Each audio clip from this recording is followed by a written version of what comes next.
Okay, so welcome back. Last one we looked at harmonic loading. We're just going to take that model a little bit further and go on to do a pulse excitation. And then from there we're going to go on to a very short pulse excitation, so an impulse load. So we look at damped and undamped systems. We'll look into that. So we're just going to basically do the same thing as last time, use the same model. And we're going to redo the modal analysis just so we know what we're doing. So the GSA can actually perform the time history calculation. So this is the forcing function we're going to use. Again, it goes up to 10,000. It goes for 2 seconds, and then for the rest of the duration it stays at 0. So again, we have two tables. One that shows the actual force, and just like in the last video, we factored force. So we want it 1 when it's at 10,000. So we just need to copy this in.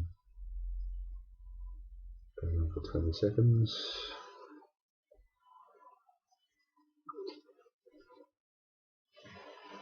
So we need to specify the load case, so we'll get rid of the harmonic and put it in as a pulse. We'll still keep it earthquake, we'll still keep it source 1. Okay.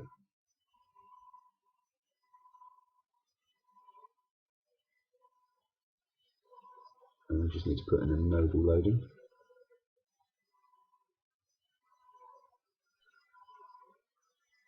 And now we just need to put in a load case, so we're going to get rid of that one.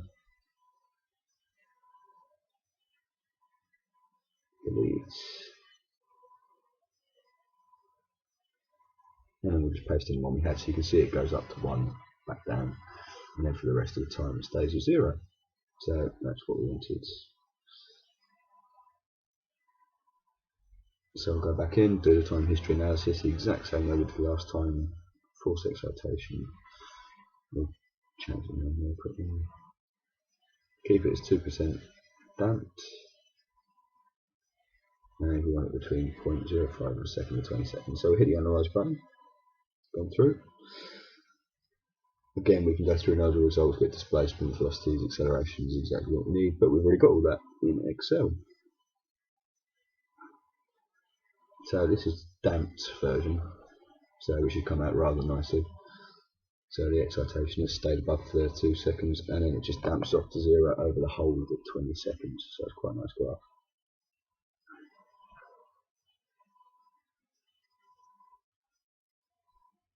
Okay, so the next thing we're going to be looking at,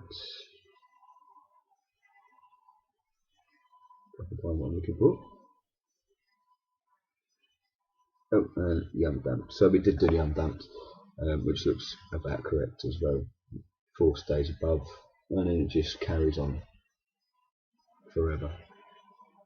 So if you look at the GSA versus the theory, they are pretty much even, which is exactly what we wanted. And again, if you look at the GSA versus theory for the damped, it's pretty good. So as I said, we do want to move on to the impulse force now. That goes on for 0.1 of a second, dies off in the exact same way as the forcing function for the last one. Again, we want to have the table as a load factor table for 20 seconds. So we'll take that and put that into GSA. We just need to delete the results off first.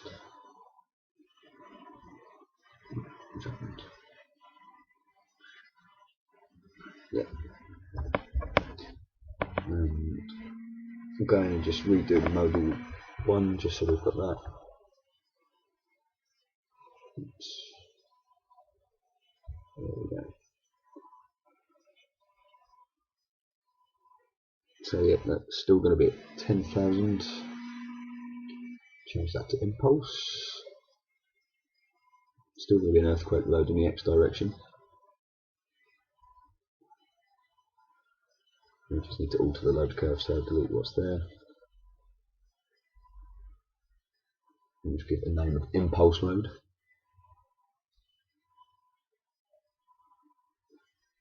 Delete and paste.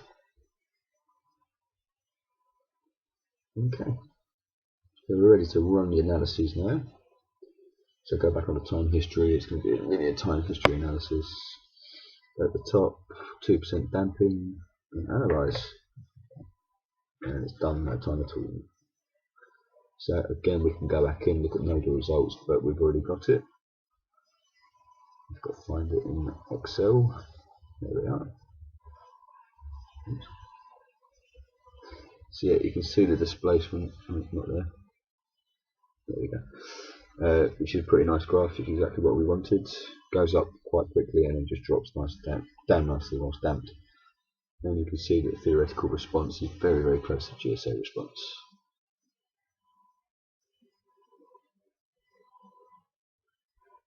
And that is the GSA response there. So it was the exact same.